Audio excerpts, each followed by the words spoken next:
What's going on, guys? Tyler here from Don'tPanicDoThis.com, the site all about helping you to beat your panic attacks and anxiety. Today, I want to talk to you guys about the benefits of quitting caffeine, especially with regard to our anxiety levels. So I quit caffeine about 2 years ago, and like a lot of you guys, I know people don't want to give up their morning cup of coffee or tea or whatever it is, but you'd really be surprised how beneficial it can be, especially to people with anxiety. Any of my friends or family members that are just a little bit more anxious than other people, I always recommend kicking caffeine to the curb, just based on my experiences with it. So in this video, I want to talk a little bit about what caffeine is, how it can affect our anxiety levels, and how you might benefit from quitting, including my own story about how I benefited from quitting and how I got through those withdrawals, and maybe even some alternatives to caffeine, so that if you still feel you need an extra energy boost, there might be something better out there for you that doesn't quite make you as anxious as caffeine might. So just a quick basic explanation of how caffeine works in the brain. Every morning, as soon as we wake up, we start to accumulate a neurotransmitter called adenosine in the brain. This adenosine binds to receptors to tell us that we're feeling tired and fatigued, and by the time it gets to nighttime and it's bedtime, we are feeling tired and ready to sleep. Now, as we sleep, the adenosine declines and we wake back up ready to go again. The way that caffeine works is it binds to those same receptors that adenosine binds to, except rather than making us feel tired and fatigued, it makes us feel energetic. The problem with this is it feels like we have energy, we feel awake, we feel rested, we feel good and get ready to go, but it's actually not real energy. It's kind of just tricking our brain into believing that it's not fatigued and tired.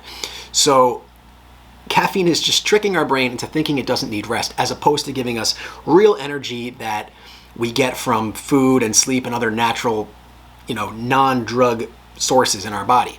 So that's one way to look at caffeine that kind of makes you realize maybe it's not that good for us to be tricking our brain into believing that it doesn't need to rest. Now, personally, my own story with caffeine is that I grew up as a kid drinking caffeine all the time, and I didn't even realize how much I was drinking because my mom used to make iced tea every day, and I drink iced tea every single day, and I drink like a fish. So I would drink God knows how many glasses of iced tea every single day, and that stuff was caffeinated, and I had no idea. In my head, only coffee was caffeinated. I didn't know that something like iced tea was caffeinated. I was just a kid. But I drank so much of it every day, and I think that by doing that, I slowly became addicted to caffeine, and that could have played a role very young in my own anxiety levels, where I wasn't quite realizing that some days I was super caffeinated and other days I was completely uncaffeinated because I wasn't having a morning cup of coffee. It was just iced tea. I was drinking it like water, and in that way I think a caffeine addiction sort of snuck up on me and stayed with me for a very long time. But I didn't start drinking coffee until my adult life, and just being at work and stuff like that, needing a cup of coffee to get me through the day. The reason I ended up quitting drinking coffee and caffeine in general is I just started to realize, like, in the morning, I couldn't really communicate very well. I just felt like more socially anxious, and that's really not me. I'm usually a very sociable, outgoing person, but just, that feeling. I mean, anybody who's addicted to caffeine or needs their cup, like, we joke about it as a society. We joke like, don't talk to me before I've had my morning cup of coffee, haha.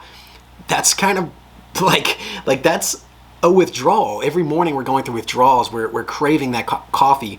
We can't talk to other people until we've had our daily fix of caffeine. So we kind of, like, for whatever reason, we joke about how dependent we are as a society on caffeine.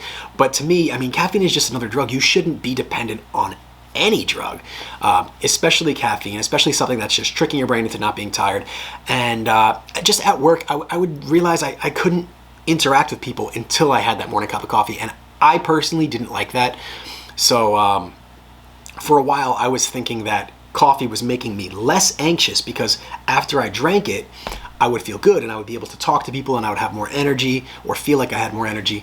But realistically, this is kind of an illusion that caffeine creates, because it's not really making us less anxious. It's just that we're already addicted to caffeine, and then by drinking some, we're ending that withdrawal, that unpleasant withdrawal that is making us feel anxious.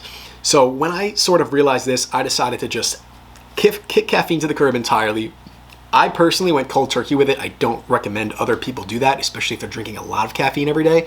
My withdrawal symptoms were pretty rough. I was getting headaches, feeling more anxious than usual, and I actually had heart palpitations for 2 nights.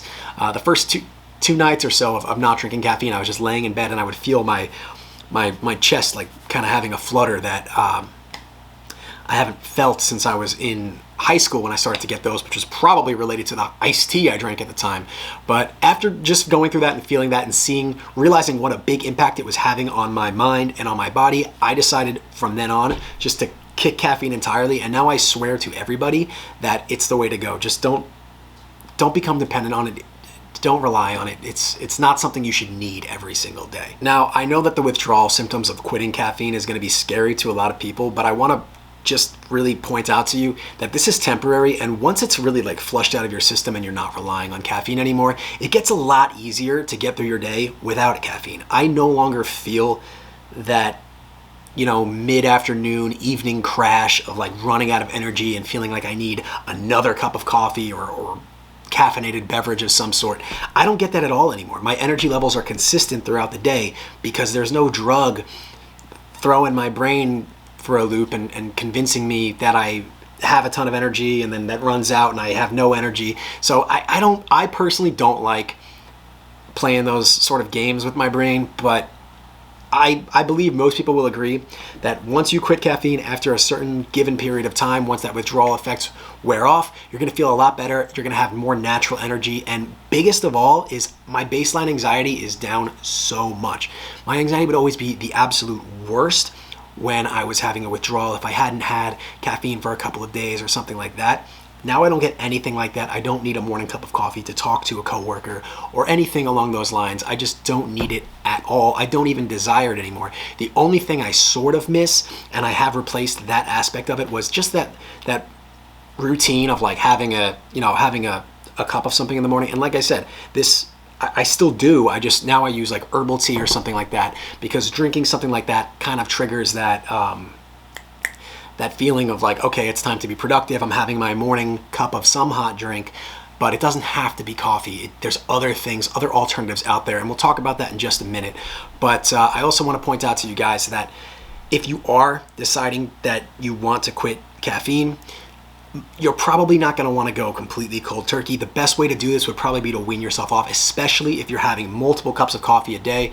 Black coffee has one of the highest levels of caffeine, but if you go down to even black tea has a little bit less, then green tea has even a little less than that, and then down to herbal tea, which has none at all, and certain types of tea have very minimal caffeine content. So you can kind of ease yourself off that way, and I think that that's probably a smarter way so you can avoid those bad withdrawal symptoms like I had, those headaches, those heart palpitations, that jitteriness, that anxiety. But ultimately, guys, I really think most of you are going to benefit from just kicking this caffeine habit altogether. I can definitely say it benefited me 110%. My anxiety is much lower than it used to be when I drink caffeine every single day. Okay, so if you're quitting coffee, quitting caffeine, what other alternatives are there that can give you that little boost that you need to be more productive throughout the day, or just not be falling asleep at your desk, or whatever the case may be? So there's a couple of options that you guys have. One thing that a lot of people recommend that's a natural option is to take hot and cold alternating showers. So that kind of means like getting in the shower, making it, hot, not so hot that you burn yourself, but hot, over to very cold, to hot, to very cold. And a lot of people claim that this kind of shocks the body into giving them more energy. Personally, I don't do this. I'm not tough enough to do that, but I mean, I'm sure it works. I know in the past I've toughed it out and taken very cold showers, and I definitely feel like that helps to wake you up. So if that's better for you in the morning than a cup of coffee, I think a lot of people could benefit from that. Hot or cold alternating showers, or even just a cold shower, I think could benefit a lot of people. Then there's something called ginseng, which is an herb that you see on a lot of different energy drinks. It's an ingredient in a lot of energy drinks that it's better for you than caffeine. It's an adaptogen, so it actually helps you deal with stress as opposed to causing more stress on your body like caffeine will. And it's just something that might help some people, maybe a ginseng supplement or a drink with ginseng. But like I said, avoid those energy drinks with the caffeine in them. Another awesome one is rhodiola rosea. This is a pretty popular alternative to caffeine. It doesn't work in the same way as caffeine, but it does. And I'm not going to say it's a miracle cure. I definitely don't feel maybe as much energy as I did when I used to have coffee, but it definitely does give you a little bit of a boost and a little bit more focus, and helps you put helps to put you in a little bit more of like that flow state of where, you know, you're really just cranking out work, whatever it is that you're doing. The hours seem to go by a little bit faster. You're more in the zone. And another thing you could do, just take a 10 to 15 minute nap if you need to throughout the day. You don't need to feel bad about it. Usually the perfect length nap, in my opinion, is like something like 20 minutes. And a lot of times, man, if you're really just tired and low on sleep, take a 20-minute nap, recharge. It's not that much time. If you know, sometimes it's like hitting the reset button. If I'm having a very unproductive day, then just go take a 20-minute nap and wake up and start over, you know, reset. Maybe you'll feel completely different when you wake up. Maybe you'll have a little bit more energy. You won't be nodding off at your desk or anything like that. So those are the best alternatives to caffeine that I can think of right now. If I come up with anything else, I will edit the article that I'm associating with this video. So on don'tpanicdothis.com, there is an article for the benefits of not drinking coffee. Check that out, and I'll link to it below. But if I think of anything else, I will add it to this article, and that'll be the first place you see it, as opposed to just changing this whole video. But that's all I have for you guys today. That is one of the best, like I said, the best things that you could do if you have anxiety. In my opinion, nobody who has anxiety should be drinking caffeine. Either the caffeine itself will make you anxious or the withdrawals will make you anxious, but you know, don't be complaining about your anxiety and trying to hop on a medication to counteract the effects of a different drug that you're taking every single day. Just cut out the caffeine. You might think you need it right now, but down the road, you'll get used to it. You won't need it.